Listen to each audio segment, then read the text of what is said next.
आपला अति चांगुलपणा आपल्यासाठी कधीतरी फार घातक होऊन बसतो. आपल्यावरती पाठीमागून वार केले जातात तेव्हा आपल्याला खूप दुःख होतं आणि दुःख वाढतं जेव्हा पाठीमागून वार करणारी आपलीच माणसं असतात.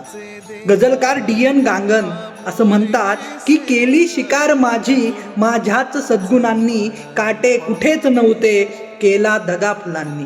मी बोललोच नव्हतो माझ्या व्यथा कुठेही, सांगून टाकल्या मग माझ्याच आसवांनी. मी सत्य बोललो अन भलतेच घडून गेले, दुश्मन बनून गेले माझेच दोस्त जाणी.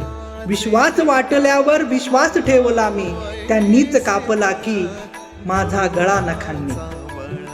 गाफील राहिलो मी नेमक्या त्या क्षणाला, गाफील राहिलो मी नेमक्या त्या क्षणाला, पाठीत वार केला माझ्याच माणसाने. ऐसे लाभो भान देगा देवा दान, चरणात ध्यान राहू देगा.